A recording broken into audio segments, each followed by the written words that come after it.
Alors, tu fais le 3 Ouais. aussi, à Québec Centre. Québec Centre. Puis arrive le collégial. En fait, il y a cette parenthèse collégiale. Tu as quel âge environ? On rentre Quand à tu rentres 17.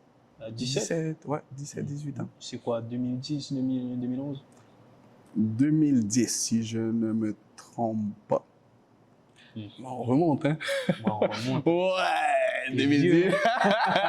2000, ça doit être 2010 ou 2011, dans ces eaux-là. Ok. Et c'est comment aussi ce saut, tu vois, de passer un tout autre football, j'imagine. Ouais. Mm. C'est des années qui ont été charnières pour moi parce que je sens que ça va même mettre peut-être les bases de cette conversation-là et de la personne que je suis aujourd'hui. C'est que les années au cégep, pour moi, ont été au niveau foot les plus formatrices, mais aussi les plus difficiles. Pourquoi? Nick, je ne jouais pas du tout. Ok. Je jouais pas. La première saison collégiale, je ne suis pas vraiment considéré dans la première équipe, l'équipe de Division 1. J'évolue en Division 2 avec toutes les ambitions, tous les grands objectifs que j'avais à ce moment-là. Pour moi, c'était... ça m'avait brisé le cœur. Mais je prends le rôle que je devais prendre. Je joue des minutes, mais encore une fois, de manière très inconsistante. Et l'année suivante, on m'intègre dans le groupe 3A de Division 1, mais je pense que 95% des matchs, je les regarde dans les estrades. Mm. L'année numéro 3, je fais 3 sessions, 3 saisons. Ouais. L'année numéro 3, même chose. Je pense que je commence un match. Commence ou même joue un match. Je suis pas impliqué. J'ai pas le rôle que je souhaite avoir à ce moment-là. Je vis beaucoup de frustration. Je sens qu'on peut tous le comprendre. Quand tu es un joueur, surtout dans des niveaux élites, des niveaux compétitifs, tu ne joues pas. Tu n'as pas le rôle que tu souhaites avoir. Tu ne te sens pas valorisé. Ça vient avec beaucoup d'émotions, beaucoup de frustration, beaucoup de tristesse. Ouais. Surtout à un âge, à 17, 18, 19 ans, t'es encore dans des âges qui sont super intéressants, où tu rêves grand, tu as des objectifs, mais ma réalité et mes objectifs étaient complètement déconnectés. Ok. Et là, je me retrouve devant un gros problème, une impasse. Jean-Philippe, tu te dis que tu veux faire ça, mais ta situation actuelle n'est pas alignée du tout.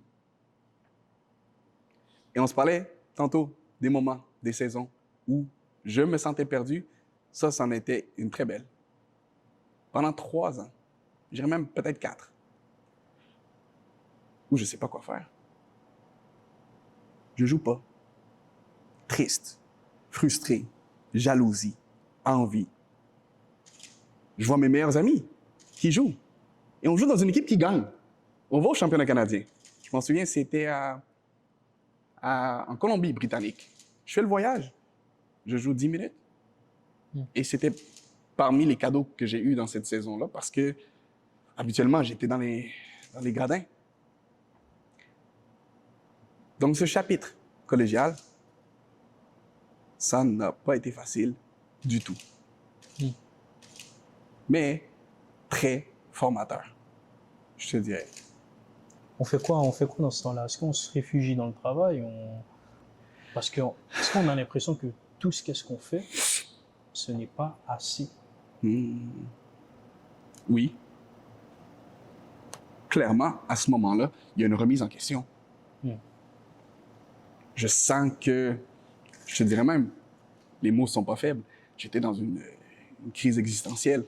Ouais. Le foot que j'aime tant, les objectifs que j'ai dans ma carrière, parce qu'à ce moment-là, je ne veux pas me le cacher, je voulais jouer au niveau professionnel, j'avais l'ambition de jouer en équipe nationale du Rwanda, je voulais aller jouer en Europe, je voulais faire plein de choses.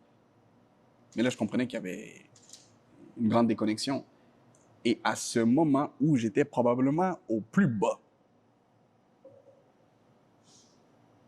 j'ai eu la chance d'avoir un mentor qui me guide vers le coaching mental. Mm. Et ça a été un game changer. Ça a fait la différence et ça m'a permis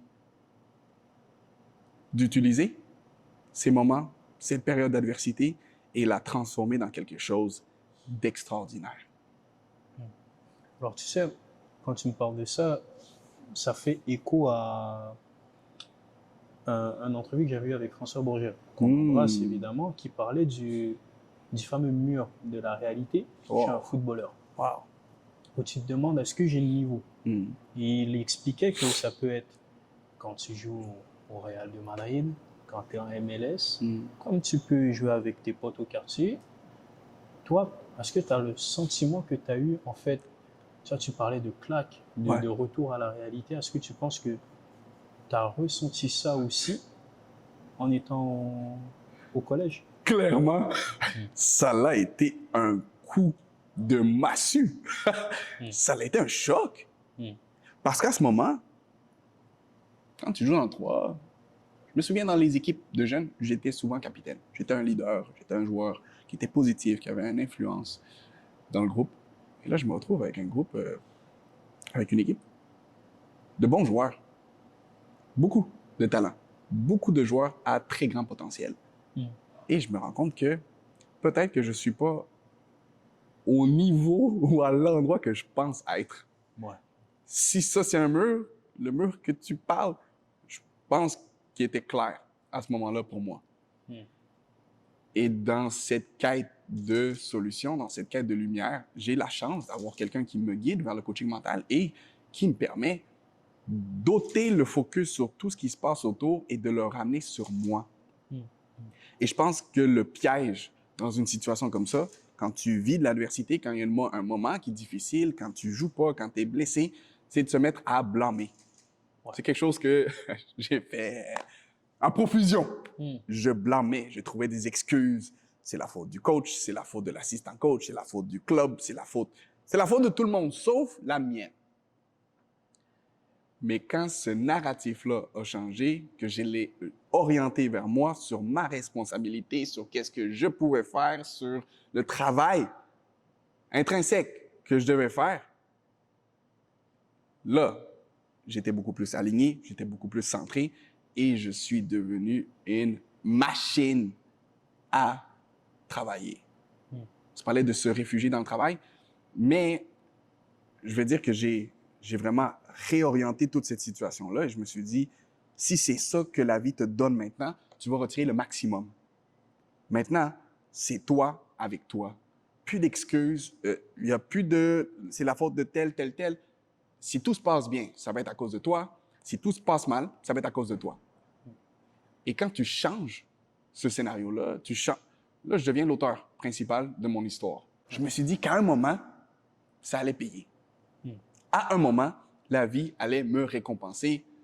Et je pense que ça a été une bonne stratégie parce que la lumière a fini par surgir.